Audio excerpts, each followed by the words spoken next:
julle in die naam van Jesus Christus. Amen. Nou, ek kom van die see af, nee, ek was 'n jong mannetjie, ek het in Kaapstad gebore, ek skryf vir die WP. So daar het ek al klaar teenstaan, daar het ek een WP ondersteuner daar agter. Daar's nog een, baie dankie. Ek voel baie meer gemaklik nou. Right. Die meeste mense van my ouderdom dink aan aftree by die see.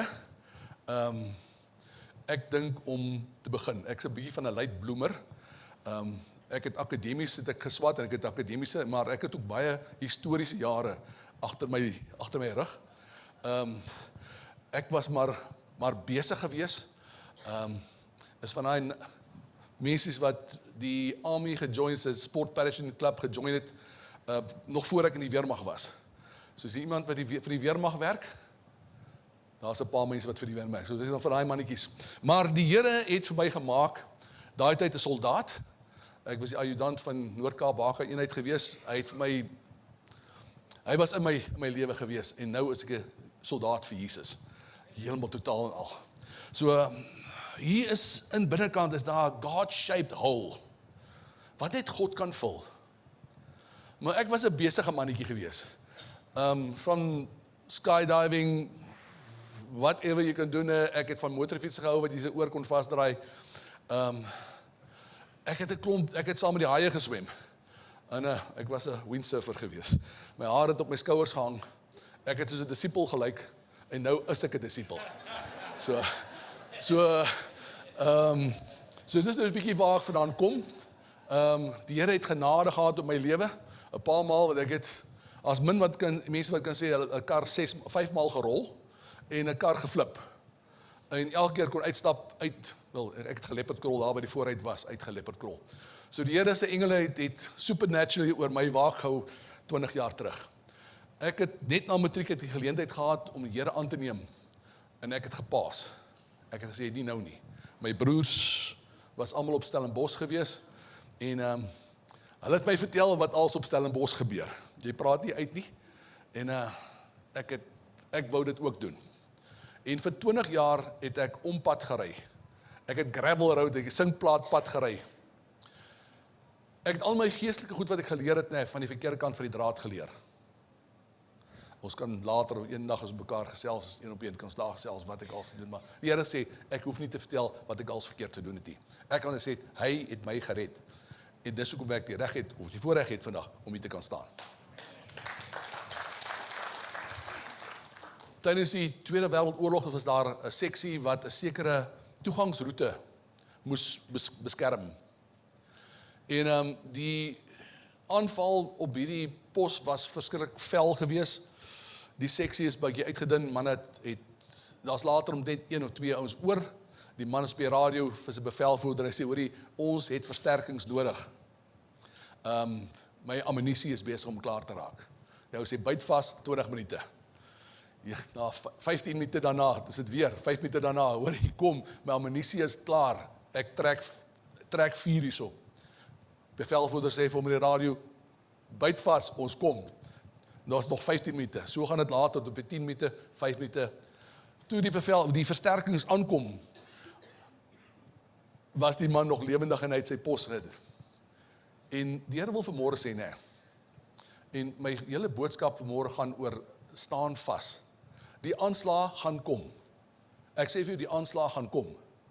Ons kom van die mannekamp af so einde verlede jaar en net ook op die snelweg wil inklim, kom na 'n kar van, ek is amper so op 120, my ou karretjie, en hy slaan met sy bakkie, slaan my met sy linker agter, hy het 'n lekker vet mags gehad. Slaan hy my op my regter voorwiel. Probeer my in 'n brug in vasdruk van die pad af. En ek sê, dit is so vinnig gebeur, ek het nie kans gehad om te bid nie. Maar ek sê, die oomblik as jy jou kop begin uitsteek vir die Here, jy begin werk vir die Here, gaan die aanslag kom. En die Here sê vir ons, weet jy, ons sal siekes uitdryf en demone uitdryf. Dis waar ons wil hê. Nou die dag as jy tot jou hart vir die Here gee, dan is jy so in eerste rad. En as jy op die harde werk, gaan jy so 'n bietjie tweede rad toe. Bietjie derde rad toe. 4 rad, ek sê BMW het nou 'n ding wat 10 radde het. Die Here wil vir ons in rad nommer 10 hê, radikaal, hy wil vir ons in 10de rad hê. Die boodskap was nie net vir pastore gewees, of vir dominees, of reverends nie. Daai boodskap was vir elkeen van ons gewees. om daai te bid. En ek was 20 jaar lank in kinderbediening gewees. En ek sit een aand en ek sê elke knie sal buig en elke tong sal bely dat Jesus Christus koning is. En hier kry ek 'n stem van so 'n klein dingetjie af. Ek sal nie. Ek dink nou, waar het hierdie man ingekom by die kinderkerk? En ek sit ek in toets, waar kom ek van? Ek sê, weet jy, elke tong sal bely, elke knie sal buig en elke tong sal bely dat Jesus Christus koning is. Praat die man my weer my. Ek sal nie. En nou normaalweg sal sulke kindertjies weghardloop. Daai kindertjies het nader gestaan en 'n kring gemaak om daai kind tot sy op haar knieë was. So die Here het my geroep vir 'n radikale bediening. Ek geniet dit verskriklik. Dis baie lekkerder as my jeug, waar ek rowwe goed gedoen het, my verskriklik lekker om die Here te dien, om in sy diens te staan. Kom ons begin. Ek het my hierso agter my die Romeinse soldate. Ek het 'n bietjie vakansie weer gekyk na die Romeinse soldate, wat hulle als gemaak het, As hulle die opponente wou moeg maak, het hulle eers gevat en 'n swaar spies binne in sy skild ingedruk. Dat die ou later in sy skild gesak het. En die oomblik sy skild sak, was hy oop teiken geweest. Dan kon hulle hulle tot darts gehad agter in hulle skerm, 'n dart gehad met so 'n bal in. Dan gooi hulle hom van bo af. Jy kyk van voor af, hulle gooi jou van bo af hoe die vyand jou aanval. En ek sê hoe die ou duiwel is, die ou vyand roer vir ons. Ek wil nie vanmôre, ek wil jou bemoedig vanmôre, ek wil nie agter elke bos die vyand sien nie. Dis so, baie gelowiges, hulle is verskriklik lief vir Jesus, hulle bid getrou, gaan gereeld kerk toe, maar voel steeds uitgeput, verward en voortdurend onderdruk. Die vraag ontstaan nou, waarom voel dit so dat ons heeltemal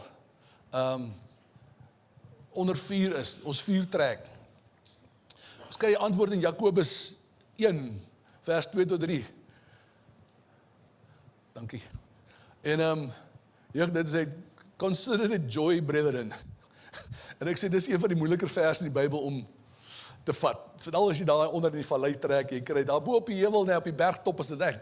Praise God, hallelujah, nice. Maar wanneer jy daar afgaan, en jy gaan daar in die valley in die vrugbare grond in, en jy word getoets. Dis waar die dinge, die kwaliteite uitkom. So, my broers, julle moet baie bly wees, wanneer allerlei beproewings oor julle kom. Want julle weet dat, as julle geloof die beproewing deurstaan het, dit standvastigheid bewerk. Nou, Jakobus leer ons hier dat beproewings nie nutteloos is nie. As dit baie keer swaar met jou gaan, dis nie nutteloos nie. Ek wil nie eens vir jou sê, die vraag vir jou vra, hoeveel keer trek jy 'n bietjie vuur nie? Wat dit moeilik met jou gaan. Mense wat jou beskuldig van goed wat jy nie skuldig is nie. Ek werk in 'n plek waar ou vir my op sosiale media gesê het, ek het gesê die ou se hare lyk soos op Bobby Jaan. En toe gaan op 'n ander media gesê oor maar ek het gesê die ou lyk soos op Bobby Jaan. En hulle kom die papiere vir my sit, jy moet asseblief praat oor hoekom het jy dit gedoen? Ek sê nie ek is seker oor waarvan julle my beskuldig nie. Sê jy my gesê, ek het gesê die ou lyk soos op Bobby Jaan of is hy hare soos op Bobby Jaan? Dit het my gered daai dag want 'n sekere politieke party was op my keus gewees om dit. So ek hoor jy my nou sê, ek is nie lekker seker waarvan ek aangekla word nie. So ek sê kom van die Kaap af, ek kan 'n 2 uur preek in 'n uur intrek. So moenie worry nie, byt vas. So ek sê my so kyk daar. Alright, so spierkrag deur weerstand groei. So word geloof versterk deur volharding. Die vreugde lê dus nie in die swaar kry per se nie, maar in die karaktervorm wat besig binne in jou plaas te vind. Ek het op 'n stadium gesê, vir 'n man, die Here, ek trek swaar, hierdie beproewings wat op my pad kom. In daai geval waar jy met mense kan deel, so die Here is besig om karakter te vorm, En ek sê, hierdie Here nie al genoeg karakter gevorm. Dit was maar net die begin gewees. Die Here gaan vir ons shape tot die dag wanneer ons koppies gaan neersit, gaan ons 'n shape word, waar ons in volkome heiligheid gaan ingaan. So, die waarheid is eenvoudig, die oomblik wanneer jou hart vir die Here gee, betree jy 'n battlefield. Jy gaan instap, jy gaan. As jy wil vir grondgebied wil wen vir die Here, gaan jy in 'n battlefield in. Hy gaan probeer, sy plan het nog nooit verander nie. Hy gaan jou aandag probeer aflei. Jou die groot ding is op die wallet. Hy slaat vir jou op die wallet, en dan fokus jy op jou wallet. Soveel so, dat jou aandag so is op waar jy moet kom.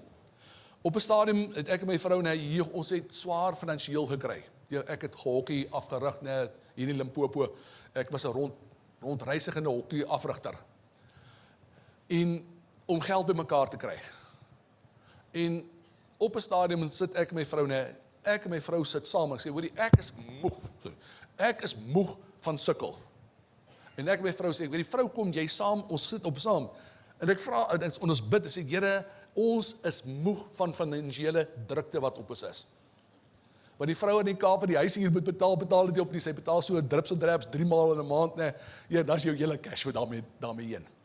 En ons sit saam, daarna het ek nog nooit bekommerd gewees oor my finansiële sake nie, nog nooit. Daar was nog altyd geld gewees. Ek het 'n les in die vakansie, na Desember vakansie is 'n rowwe ding, en hier laaste week, nie so voor payday, het ek R300 in my beursie. En ek kom by die tandarts, en die vrou wat agter die tandarts sê, maar ek het nie geld nie. En ek vat my wallet uit, ek sê, hier, nou gaan ek moet verduidelik vir my vrou, en ek vat my laaste geld, en ek gee dit vir die vrou. Binne 'n uur na, het ek 8,000. 6,000 in waar, 2,000 in my rekening gehad. Sometimes, hy geloofstap moet vat, ek sê, ek vat alles uit my wallet en ek gee. Daai vrou het nie geld gehad nie. So, bid oor die Here, as jy geld moet gee. Op 'n stadium sê vir my, hoorie, maar, jy moet jou Mercedes weggee. Om jou Mercedes weg te gee vir 'n man, dis rof. En ek moet my sleutel so vir hom gee. Let go. Die man wat ek die Mercedes voorgegee het, die vorige dag by Mercedes in Pietersburg gewees, Polokwane, en hy het gevra vir 'n wit Mercedes. Volgende dag toe kry sy kar. So, en ek het 'n kar gratis al gekry ook al. Waar ons moet gaan haal by Suzuki gaan haal het. Dit was nou wel 'n Alto gewees. 'n Suzuki Alto, die kinders se kniekoppe sit so oor die voorste seat as hulle agter sit. Dis rof. Maar dis hoe getrou die Here is. Vertrou die Here, maar hoor by hom, moenie net jou kar weggee nie, en dan moet jy voetstoot, en dan sê jy, jy het gesê, ek het nie gesê jy moet jou kar weggee nie, dan is jy maar voetstoots. En die Here wil jou losmaak van jou roeping. Die Here het vir elkeen van ons 'n plan. My liewe broer en suster, as jy nog nie by 'n plan is nie, vra, Here, wys my, wat is my doel hier op aarde? Jongie Chow, daar was 'n vrou gewees wat vir Jongie Chow elke môre vir 5-6 jaar met hom die woord gedeel het by die busstop. Hier op jaar nommer 6 toe, die Jongie Chow, hy's moeg.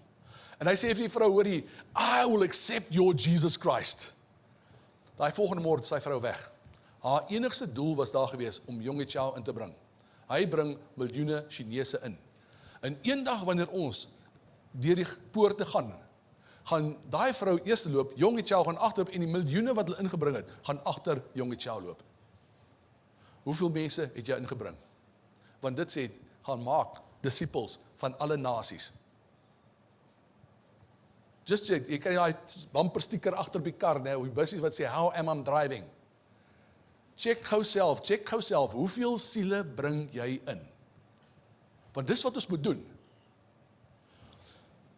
Ons Efesiërs 6 vers 11-12.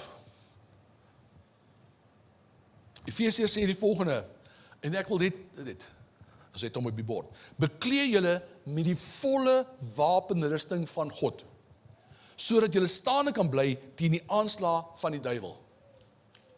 Ek gaan hom net tot so ver vat. As jy aangeval word, beteken dit dit beteken nie jy swak nie. Dit beteken jy is weer regte pad.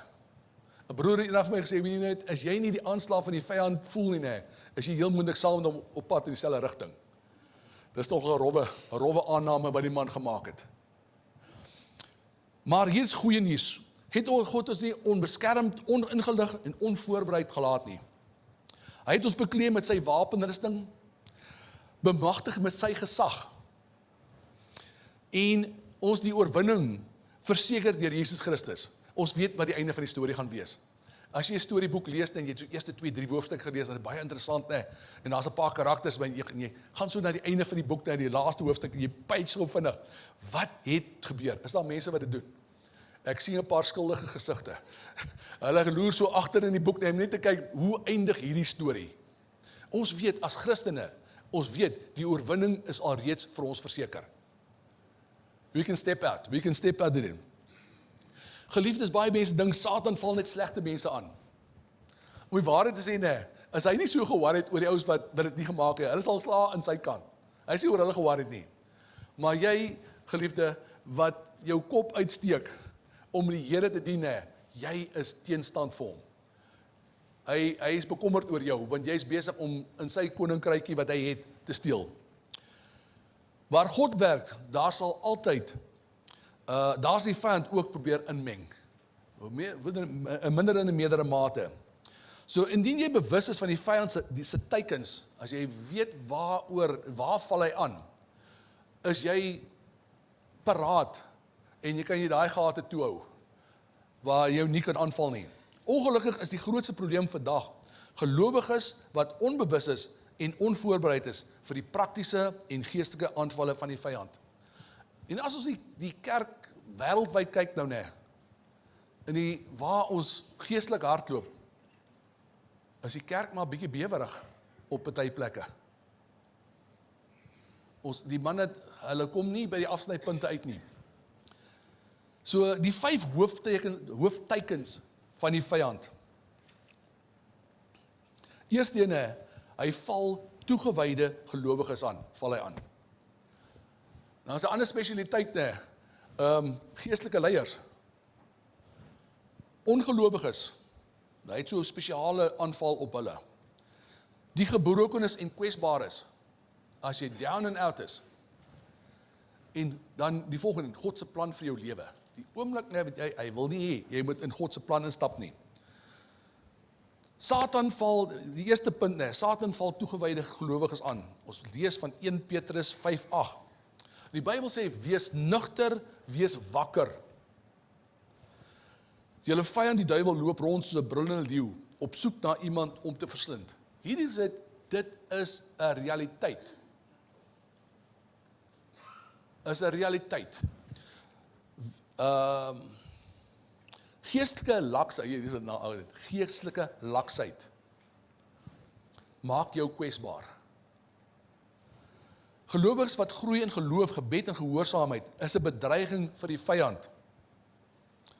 Sy doel is nie altyd om jou geloof weg te neem nie, maar hy wil vir jou moedeloos maak, hy wil jou geestelik lam lê en jou fokus van Christus af wegvat. En ek sê, finansies is 'n maklike manier. So, waar daar geestelike groei is daar geestelike weerstand. Jy gaan dit ervaar. Die aanvalle op geestelike leiers, en ek sê, daarvoor bid jy vir jou geestelike leiers. Jy bid vir hulle, vir beskerming.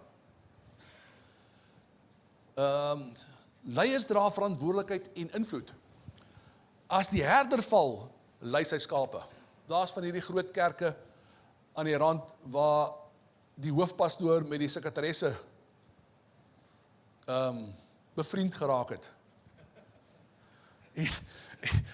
Skade aan die gemeente so veroorsaak. Het so lank gevat. So, eerste plek net trots. En baie keer kyk hulle vir jou sê, die Here het my aangestel vir 2,5 jaar vir 'n gemeentetjie van slegs 50. So julle is vandag baie vir my, Here is oorweldigend vir my. Van 50. Ek het 50 skapies wat die Here vir my gegee het en ek het vir Here gevra, hoorie, Here, ek dink ek kan meer as 50 hanteer. Hy het gesê, dis jou opleiding. Dis waar jy gaan opleiding kry. So, kry klein selgroepe. Begin later jou eie selgroep. Dan gaan jy wyd. So, en dan die volgende wat ek het, geheime sondes. En dit kan vir almal ook wees. Die boek Prison to Praise, ek weet nie of julle hom ken nie. Die Reverend Merlin, ek gaan nie sy van uitspreek nie, want ek gaan die Engelse mense dalk afronteer as ek sy Engelse sy van uitspreek. Maar hierdie ou was 'n soldaat net so voor die Vietnamoorlog was hy 'n soldaat en hy's gevang, hy's DB toegestuur en Met die genade van bo kom hy tot bekering binne in die tronk en hy besluit hy gaan 'n reverend word. En hy doen geweldige goeie werk in Vietnam, ouens wat in Vlaarde geskiet is, lei na die Here toe voor hulle die tydelike met die ewige verwissel. Maar toe gaan Reverend Merlin, hy gaan terug Amerika toe, hy word betrokke by 'n gemeente en maar Merlin het een probleempie gehad, nee. Hy kon 'n mooi vrou waardeer. Te veel. En hy het 'n swak plek. En weet die vyand los jou vir 'n ruk lank, laat jy so 'n bietjie gaan. Hy gee vir jou rope. Hy gee vir jou 'n bietjie rope dat jy gaan. En hy wag vir jou tot jou bediening op sy piek is, nee, en dan trek hy mat onder jou voete uit. So as daar 'n probleem is, nee, in jou gedagtegang rondom dit, nee, praat met die Here. Vra as die Here, ek het gedagtes. En weet wat, nee, jy kyk soos die 6000 gedagtes per dag wat deur jou brein hardloop. Filter jou gedagtes. Ek dink Johan hou baie van statistieke. Daar's so 6000 gedagtes wat deur jou brein hardloop. En ek sê die oomblik wanneer jy daai radar detect dat daar 'n verkeerde gedagte deur jou brein gaan. Sê stop hom. Stop. Sê Here, hierdie gedagte is nie van U nie.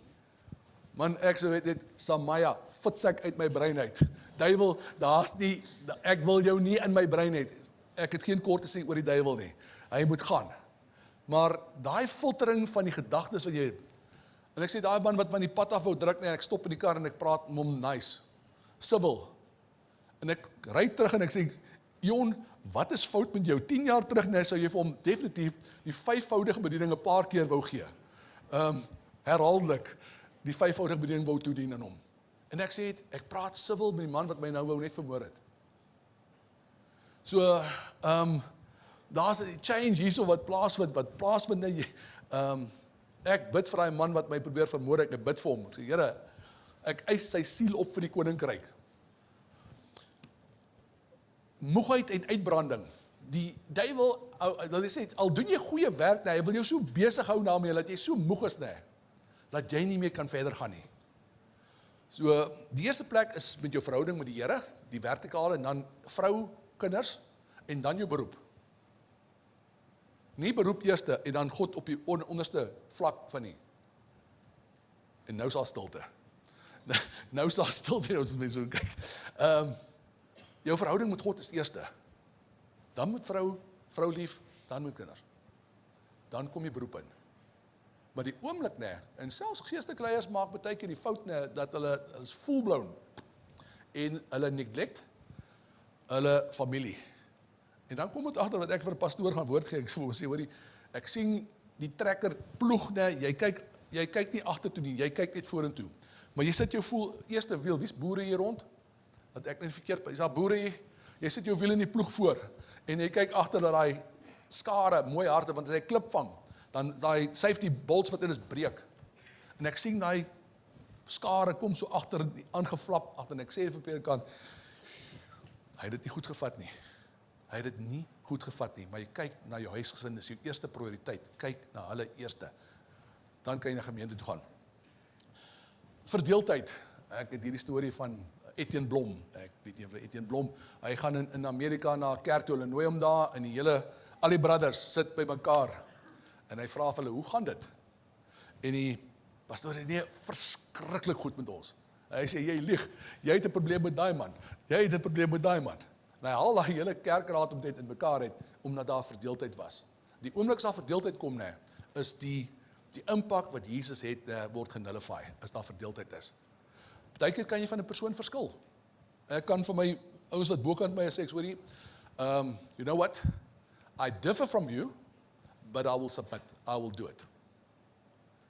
En dis wat nogal guts daar, anders trek jy jou handbreek op, as jy nie hou van wat die man bokant jou sê, en jy trek jou handbreek op, en jy sê nie 'n woord nie. Dit smile and wave.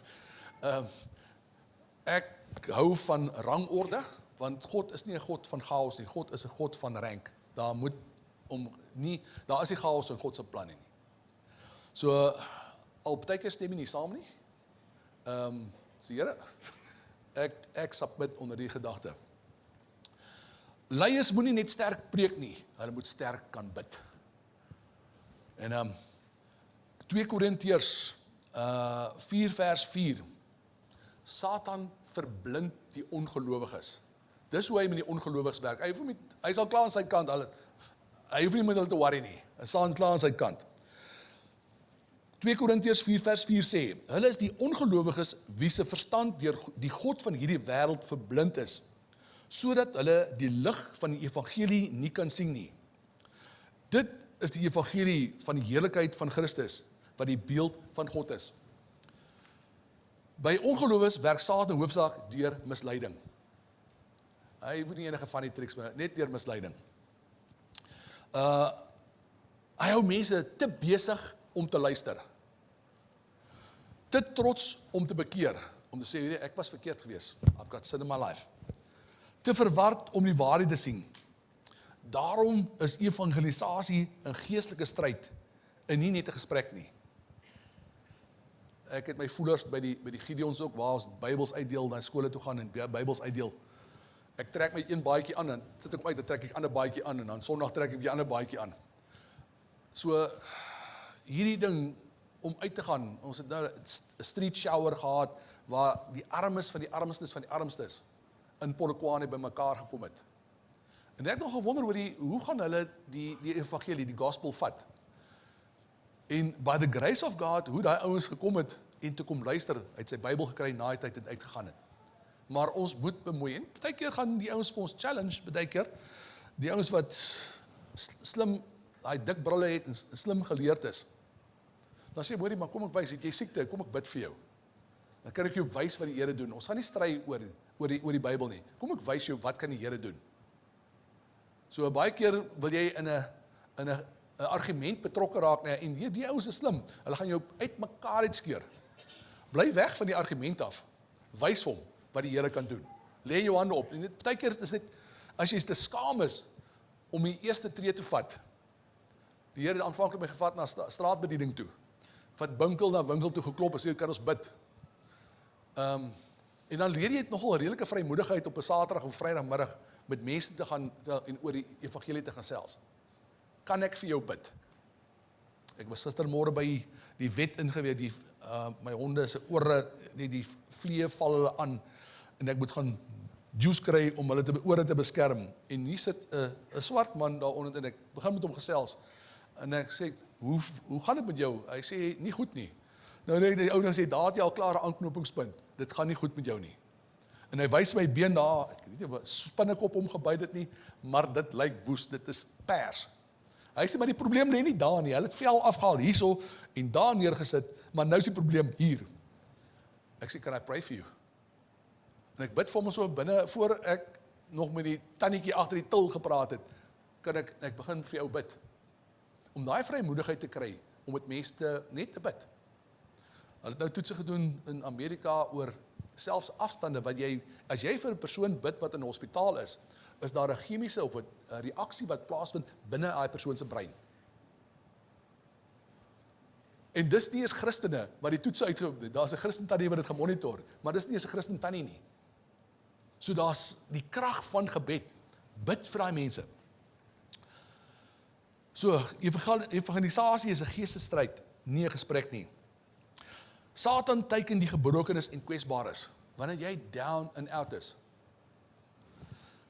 En ek gaan nie my getuies gevindig gee, en ek was bestaan in my lewe wat ek down and out was. Ek het my dienspistool gevat, ek het my keel gesit. Ek het die sneller getrek. Dat het niks gebeur nie. Ek was baie bekommerd oor die army issue, dat die pistole nie meer werk nie. Ek het daai patroon gevat, om weer terug ek het met ingedruk, gespan, en ek het hom daar gevat, en ek het geskiet, en die patroon het geloop. Daar was niks fout met die patroon gewees nie. Dit was net nie, dis die Here se ingryping daar, dat hy 'n patroon gestop het. So mense wat down and out is, het baie keer kan hulle oorgaan daarna toe.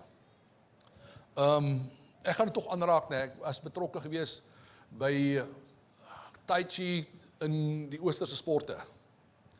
En jy kry op 'n stadium waar jy heen gaan met die oosterse sporte, waar jy die enigste manier waar jy eervol die lewe kan verlaat, is dat jy jou eie lewe vat. Dit het my nie gedwing, dit aanleiding gegee dat ek daai pistool se sneller getrek het. So wees versigtig, nee. As jy mooi kyk waar hierdie goed vandaan kom, die oosterse gevegskinde kom uit boeddhisme uit. Ek hoop nie, ek trap te veel op tone nie, maar ek kom uit boeddhisme uit. Daar wys dit in konsentreer. Ek was groot bevriend geweest met baie van die ouens wat baie hoog op was, en hulle toets my een aand, hulle gooi vir my stel, nog 'n Peugeot 404, daai met die vlerkies agterop gehad. En hy gooi bos sleutels my so oor die kar se dak, en ek vang hom so in die lug. En ek kyk daai sleutels so en ek sê vir myself, jy het nooit daai sleutels gesien nie. En ek skrik my uit, en ek sê, hier hou ek op, hier is nie iets wat nie lekker is nie. Dit my nog 10 jaar gevat, voor iemand bevryding op my gedoen het, voor ek ontslae daarvan was, van dit wat binne my was. Maar genoeg gesê daar. Goed. Die Satan, wanneer mense seer alleen geestelik swak is, probeer Satan sy triks trek. Dis 'n maklike teken. Hy probeer die skuld vergroot, as jy iets in jou lewe gedoen het, waaroor jy skuldig voel. Dit kan my lank terug, hier op 62, kan ek nog onthou wat ek 5 jaar terug, of tot ek 5 was, nog gedoen het. En ons was besig. Ons was besig geweest. Jy kan terug onthou. En die Here moet sê, hoorie, dink jy jy's regtig, kan God jou regtig vergewe vir wat jy als gedoen het? Hy het in die kruis gesterf, nou vir my, ek is totally forgiven. Totally, daar's niks. Ek kan opstaan. Hy saai vrees, hy steel jou hoop. Hy het nie hoop het nie. Want hoop, hoe meer hoop jy het, hoe meer bou het jou geloof. En dan jou vrugte van die gees, bou weer hoop. En dan kom jy weer 'n sirkelaksie, dan bou jou hoop weer jou geloof. Jy geloof, daar waar jy vir mense sê, en wonderwerke gebeur voor jou. Die Here het my 'n paar maniere geleer. Ek sit in Kwekwe in Zimbabwe met uitreik, en ek sit die Sondag, ek het Saterdagmiddag die graveyard sessie gehad om te bedien. Kom 'n dogter met 'n rolstoel in die kerk in. En ek preek oor geloof. Nou sit jy so binnekant, jy sê, Here, ek kan nou sien waar hierdie ding nou al gaan. Maar die genade, Here het my nou 'n groot mond gegee, maar hy back my. Met my groot mond back hy my. En ek vra na die uitstek, wat wil julle van die Here hê? En sy steek haar hand op. Ek sê, ag Here, mag dit 'n hoofpyntjie wees, asseblief, hoofpyntjie asseblief nog net. Hoofpyntjies, ek het al vir gebid, hulle dit sort uit. Ek sê, I want to walk. Ek sê, ag Here, ek het nou mooi net gevra, ek het 'n hoofpyn. En ek vat al 60 van die manne wat daar rondom, want ek hou nie af van om alleen te bid nie. Ek glo in koöperatiewe gebed, wat niemand kan sê, ek het vir daai ou gebid. Jy kry 'n paar manne daar wat sê, ek het vir die gebid, en hy het genees. Ek hou van koöperatiewe gebed, daar rondom is, dat niemand kan sê, wie dit is nie. Wie se gebed, dit is ons gebed, wat die persoon. En so sit ek daar, parkeer ek aan die middel van die 60, en maak daar staan 'n man met so 'n belt, met 'n skeleton, en ek sê, nee, Boeta, nee, jy hou jou belt, jou broek met jou hand vas, maar daai belt gaan uit, hy bly nie in hierdie kerksaal nie. Belt is uit. Nou staan hierdie een Zimbabwese vroukie daar, so, hy sê, do you believe that this girl can get up out of it? Dis net die siele wat saam met my moet bid. Ek sê, ag Here, nou gee nog by hierdie ouens wat nog, ek moet bid vir hulle vir geloof, dat hulle kan bid. En ons bid, ons trek al by 15 minute, maar daai 60 bid, jy kan hoor, ouens met die pointy shoes, hulle en hulle loop so, hulle so, en hulle gaan, het julle al ervaar as hulle bid, hulle pointy shoes, en dan kyk hulle ook maar so, en na 15 minute sê ek, Here, check in, hierdie girl sit nog steeds in die stoel, en ons bid maar weer verder, dan gaan ek los hulle aan, en ek so na 20 minute sê, Here, die meisiekind is nog steeds in die stoel. En die Here sit op my hart, steek net jou hande uit. Ek sê, Here, dit kan ek doen. My hande so uitsteek. Toe staan hierdie dogter wat in haar lewe sy het nog nooit in haar lewe geloop, sy was lam van geboorte af. Staan sy die stoel uit op. So, en die Here leer vir my maniere. Hy leer vir my daai maniere, sê, die Here kan enige ou gebruik. En dit gaan nie altyd net. Jy moet net gewillig wees om daai job te doen wat die Here vir jou gee. En ek het dit so gekyk, en toe's ek uit. En toe ek wakker word, ek lê daar, ek het nie hoe lank daar gelê nie, toe is die hele kerk besig om te jabula. Hulle jabula oor dit wat die Here gedoen het vir daai kind. Wat ek nie geleer nie, daai aand toe val hy vrou my aan. Ek het nooit aangespreek, die Gees wat die lamheid veroorsaak nie. So leer mens nou maar, daar's die handboek, die Bible College sê, daar's die handboek vir hierdie practical goed nie. Maar die Here sê, ek kan gebruik, nie net vir hoofpyne nie. Die kampe waar ons nou baie skouerskuur met die Emmanuel manne daar op Polokwane, sien ek hoe die Here werk. Hoe hy kanker genees, wat die vrou sê, ek is stage 4 kanker gehad. Die Here het my genees, ek is gesond. Dan sê, prys die Here vir wat die ouens daar in daai kampe op Warmbad op Polokwane doen. En dit is so, hierdie WW stoeigevegte, die een ou, daar is ook 'n gangfights is. Die een ou kom van die een kant en die ander kom van die ander kant. Jy het dit gesien, daai stoei op TV. Kyk julle TV. SAIK nog nie verby nie. Right. En daai mense daar op Polokwane, die een bid vir die een kant af, die ander bid vir die ander kant, een bid van voor en maar dit wat die Here doen, die genesings wat hy veroorsaak, en nie emosionele genesings, ek sien die meeste wat daar gebeur, emosionele genesings. Vrouens, as hy vir jou kyk, lyk sy heel alright, tot sy haar mond begin oopmaak en sê, hoorie, wat fout is? Hoe ver hulle gebackslide het? En dan kom ons in kamp en ons tune vir hulle word getune en ons stuur hulle huis toe, en hulle mans moet met hulle sit by die huis. Prys die Here. So, Satan se uiteindelike oorlog is teen God se plan. God se waarheid, as hulle ons kan laat val op Genesis 1 vers 1, oor die Big Bang, dan nullify jy die hele Bybel. Die hele God se plan wat binne die Bybel is, nullify op die eerste vers. Net wat God die aarde geskep het. Dink net vinnig in die Big Bang teorie, so, hulle probeer God se waarheid verdraai. En dit klink so mooi manier waarop dit wetenskaplik stel.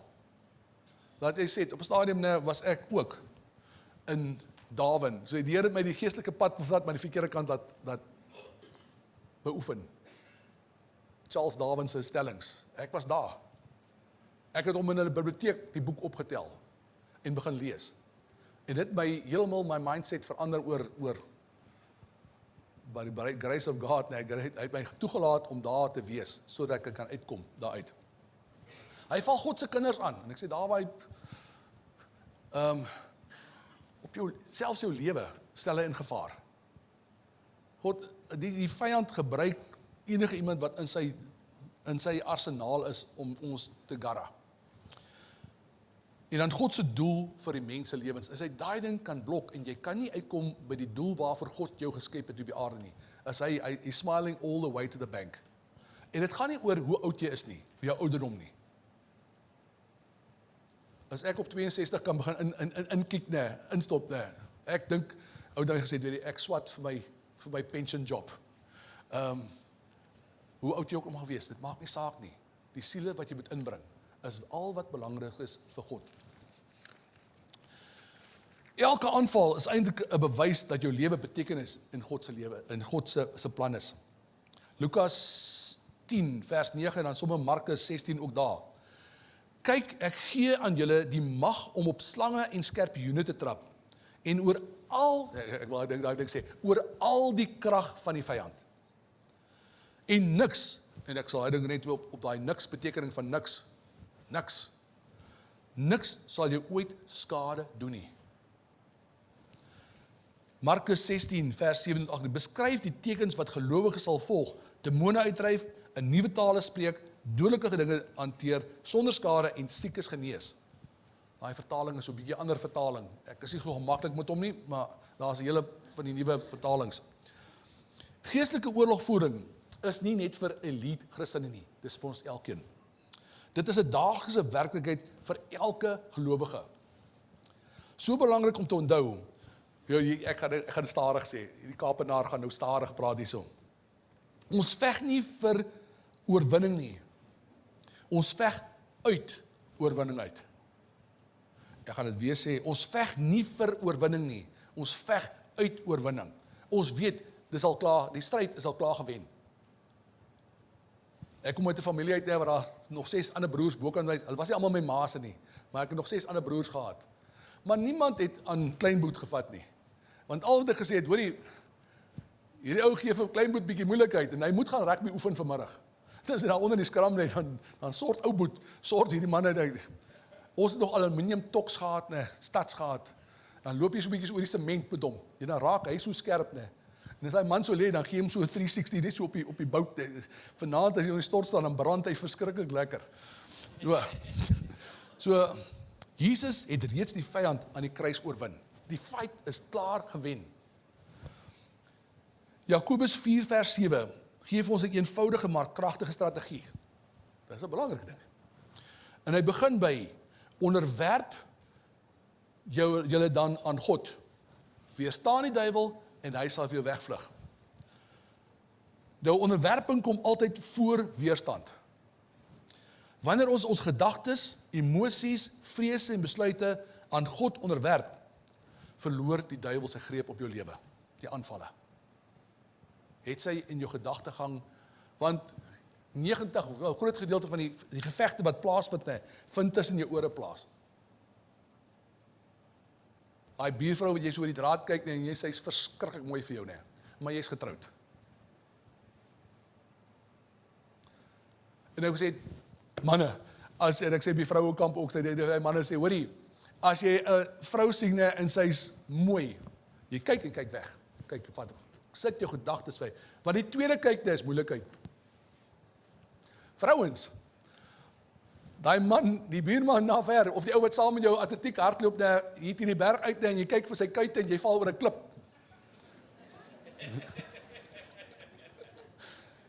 Hy kuite is al so mooi gebou, die jeug, daai boerbol kuite wat hy het,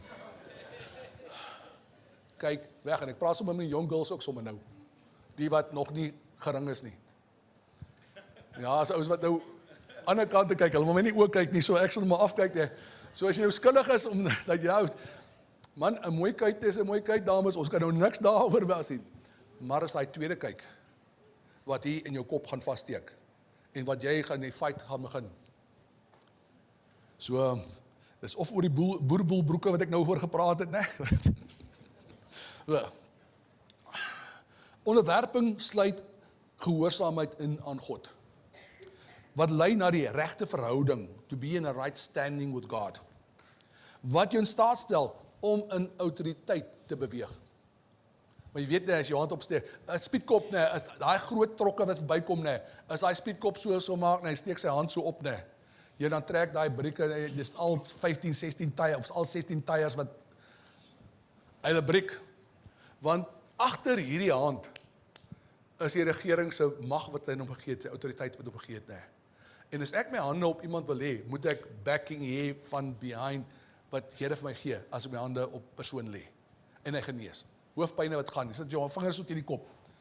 'n Geleentheid gehad wat ek sê, waar 'n kind my vervloek in 'n klas. En ek sit so op die bord en skryf, en ek sê, there's somebody here. En ek sê, jy's besig om my te vervloek. En ek gaan gee aan klas, en ek draai om, en is so vyde, en ek sien 'n kind in die hoek, maar sy huil. En ek sê, wat het ek gesê wat jou geafronteer het? Sy het, it was me, sir. Ek sê, break time, kom, dat is vir jou bid. Wat ek gehad het, en nog 'n ding wat ons by is, en is onvergifnis. Onvergifnis kan jou die hemel uithou. Sit met 'n kind in werk, sy kom na my klaskamer toe, en ek sit daar, sy sê, sy bly in Seshego, die area in Polokwane, die swart woonbuurt. I've been raped by 7 men. Hy sê, and said, I am angry. Ek sê, ek het min tyd, sy laaste dag, sê, you need to forgive them. Sy sê, never. Ek sê vir haar, as jy nie vergewe nie, gaan jy gebind wees aan daai 7 mans vir die res van jou lewe. Situasies wat in jou lewe gebeur het, wat nie lekker was nie. Ek sê, forever, you got to be bound to this. You need to deal with it now. Never. 2 ure later kom sy weer, sir, I'm ready now. En is kwessie, ek vergewe hulle, ek spreek hulle vry, en ek seën hulle. Net om te check of jy die proses mooi gedoen het, ek seën die persoon. As jy die persoon nie kan seën nie, start with step 1 again. Dan het jy nie vergeef nie. So ek vergewe, ek spreek die persoon vry wat my te nagekom het. Is daar iemand wat jy moet let go? Is daar iemand wat jy moet let go? Maak jy oor toe en doen dit gou.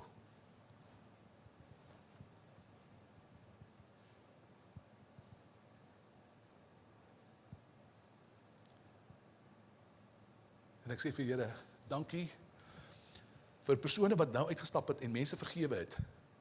Al was dit lank terug, wat ons te nagekom het, wat ons let go het. Die bril vir my, ek kan die mense agter ek moet so sit en kyk, moet ek deur die bril kyk, of moet ek sommer deur kyk, Net te let go. Vandag roep God vir ons, om op te hou veg in ons eie krag. It's about submission first. Lord, we submit to you. That is the starting point the starting point of any resistance, submission. We submit to you. Sê het sommer in jou gees uit, we submit to you, sommer net weer dat hy vast lê. Here, ons onderwerp ons aan u, in die môre. Die vyand mag brul, hy is klaar verslaan. Die stryd is werklik, maar die oorwinning is seker. Staan vas, dink waarheid, wandel in gehoorsaamheid. En onthou, hy wat in jou is groter as die een wat in die wêreld is. Ek dank julle.